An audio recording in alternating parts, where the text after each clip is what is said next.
Why don't you try that one right over there? Hey, isn't that old one? It's an old one still, right? It's a newer one, Nicole. You're making a good observation, but we're still comparing what is old and what is new. Rosa did Joe. 13, 14. We're ready for you. We're by the staircase. All right, whose last turn is it to point to one? I think, Aiden, was it your turn? Liam, it was your turn, right? Okay, Elizabeth, well done. So can we point to one? We already did this one. We already did that one. We already did this one. You have a pole! Where's the pole in this train? Here's a pole! That's right. On the first train we went on, everybody, there was no pole. Oh, let's not stand on the seats, my friends. Some of these, Liam, we're not going to stand on the seats. And I'll tell you why. The reason why we don't want to sit on these seats is that these seats are so old that sometimes they flip and then they don't work really well. All right, my friends, we're about to go and meet somebody. I can't wait to meet somebody. From the past.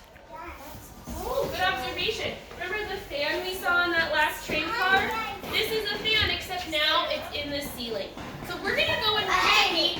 Oh. Hey guys, no running in the museum, my friends. We absolutely cannot have running in the museum. That's a boy. That's a baby. That's a baby, I know, but we know better. All right, guys, we're gonna go and we're gonna meet somebody who's gonna tell us a story. But I want to ask you guys a question, real quick. Do you guys know what the past means? Okay, so when we talk about the past, Wait, I know. Old things we talk about long ago. good. What do we talk about? A long time ago. Good. Yeah, so it means when your mom was a kid or when your grandparents were a kid. That's a long, long time ago. Nicole, yes. I see some pictures. It's long ago.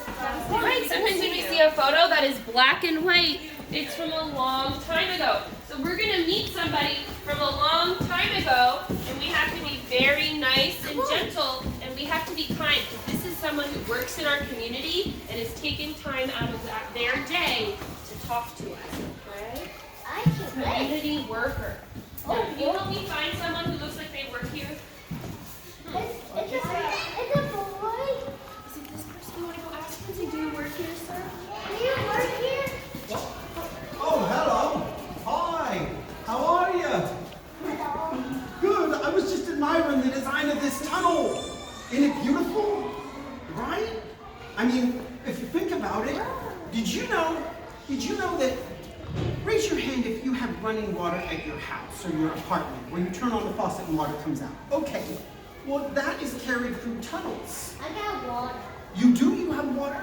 Well, we get water in our city through tunnels, carrying water underground. And have you ever been in a subway before? No, I went to a water tunnel. You did? Raise your hand if you've ever been on a subway. Okay, good. Well, now we all know that subway cars go through tunnels deep underground, right? And the people who build tunnels deep underground, they give us a special name. They call us sand hogs. Can you all say that with me? Sand hogs. Now we use tools and we dig tunnels deep underground. And I wish I could take you to one of my tunnels, but it would be like going down a well in a giant bucket, right?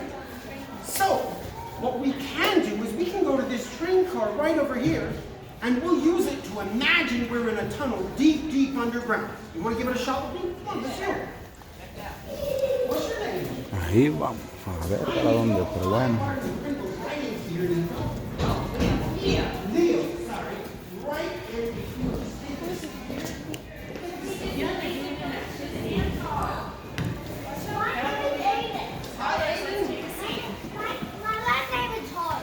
Hi, Horace. And what's your names?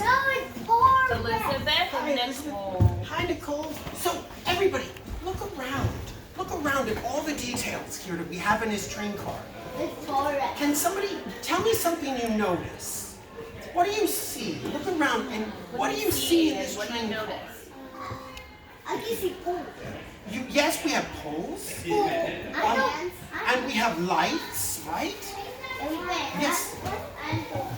Well, that is a heating vent. We have little holes that pump heat in here. And we also have nice smooth floors. It's not Aiden Doris, it's Aiden Taurus. Aiden Taurus. All right, well, Aiden Taurus, do you notice that we have nice smooth walls here, dry walls? You can touch them. And we have windows to look out of. But let's imagine we are in a tunnel, deep, deep under the ground. And in our tunnel underground, if you were to touch the walls, when you bring your hand back, they would be covered in muck and mud. Because the walls of our tunnel are all muddy.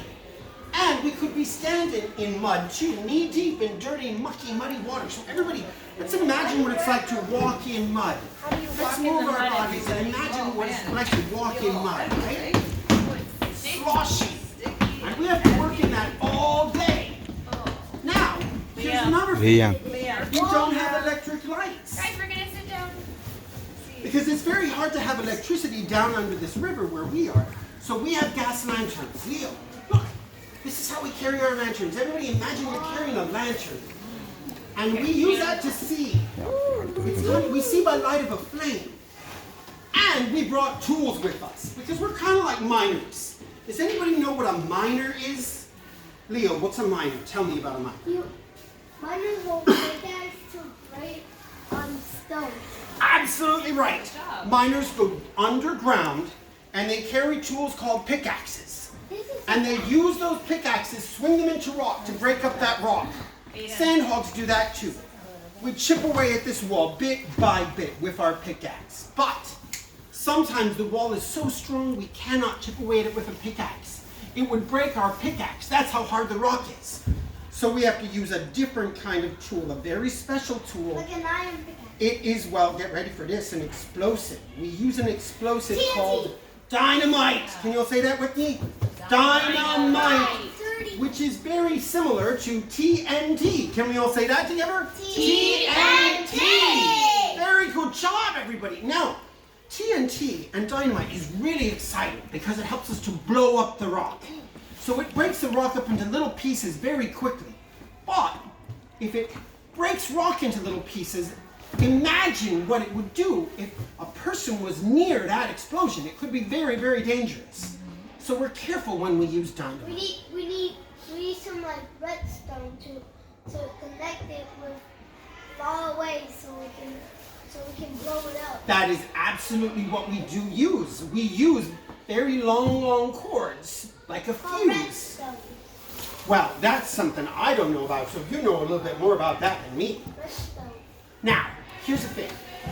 You all look like you're about ready to be sandhogs, so I'm going to show you all what we do step by step every day down underground. So everybody stand up with me and repeat after me.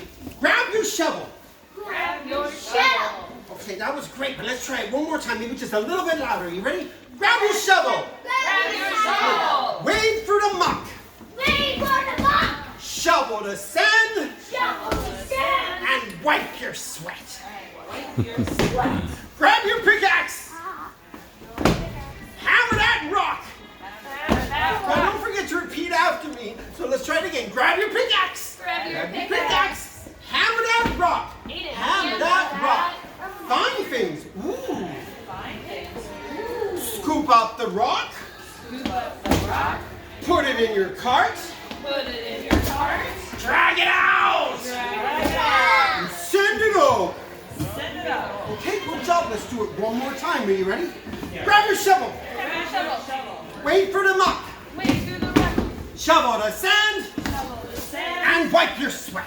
Wipe your sweat. Grab your pickaxe. Grab your pickaxe. Hammer that rock. Hammer that rock. Find things. Whoa. Find things. Whoa. Scoop up the rock. Swim at the rock. Put it in your cart. Put it in your cart. Drag it out. And send it up. Send it up. Okay, but we just found some rock that's so hard we can't chip away at it with a pickaxe, so we have to use dynamite. So everybody repeat after me. Place the dynamite. Place the dynamite. Light the dynamite. Light the dynamite. And in place, everybody, in place. Run away, run away, run away, run away. And blow up the rock. Blow up the rock. Scoop rock. Put it in a pot. Put it in your card. Put it in a pot. Drag it out. Check it out. Send it off. Send it up. Good job. Wonderful. That was great. Nice job. Now. We are so tired about this game. Yeah, I know, right? Imagine doing it all day. That's how tired you would get. And don't forget, we're digging deep, deep underground. So, with all that stuff, we're in a tunnel deep underground. It means we've got a lot of dirt and rock and mud and water above this tunnel. And all of that weight is pushing down on us. So it's like the weight of an elephant. Can you imagine the weight of an elephant pressing down, pressing down? It's so heavy. Let's all imagine that weight pressing down on us. Goodness. Well, that kind of weight is pressing on this tunnel. And what it means is it means our ceiling could cave in at any time, and it would be very dangerous. So they had to find a way to make sure that ceiling would stay up. Now they use air. Can you all say that with me?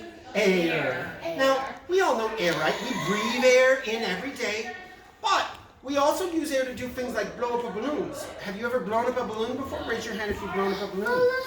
Right? So, how many of you brought your imaginary balloons today?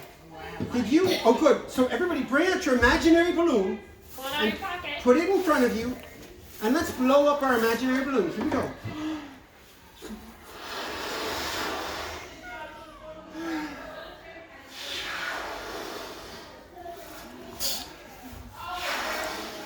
And now let's seal it tight. Now, we have put so much air into this balloon, and we've trapped it in there, right? And that air is pushing against the walls. And it's trapped in our balloon, so it helps it keeps its beautiful shape, this beautiful round shape. And because the air is trapped inside this balloon and not going anywhere, I can gently push down on it. I can push down on the balloon, and the air inside pushes against me, my hand. You're always going to pop it. I could if I was very, very hard, but that's why I'm gentle. Because the walls of our balloon are not as strong as the walls of our tunnel. The walls of our tunnel are very strong. And basically, they realized you could do the same thing with this tunnel underground. They pipe air into our tunnel. They pipe so much air into this tunnel that the air bits are pushed up against each other. They're crowded tight. Can I touch it? Sure. Everybody, if you want to gently push against the balloon and feel that weight coming up against you. Right? Very good job. It's really nice and gentle. You can feel that, how strong that air is in there, right? It's good below the ground. Right. But what would happen if we had a leak in our balloon? What happens if we have a leak in our balloon? It's a circle. It is a circle. See how quickly you can hear that hissing noise, right? And watch how quickly the balloon collapsed. What could happen in our tunnel? If there was a hole in our tunnel, the same thing that would happen in a balloon happens in our tunnel. And all that whipping wind would push through the hole. And it's kind of a dangerous situation. We call it a blowout. Can you all say that with me? Blowout. Now, here's the thing. I was in a blowout a long time ago. You want to hear about it? It's very quick. All right, let's picture it. Long time ago, not too far from where we are now. The Sandhogs, and I was one of them, we were digging a tunnel deep under the East River. And we were digging along, and all of a sudden, we saw a hole in the muck at the front of our tunnel.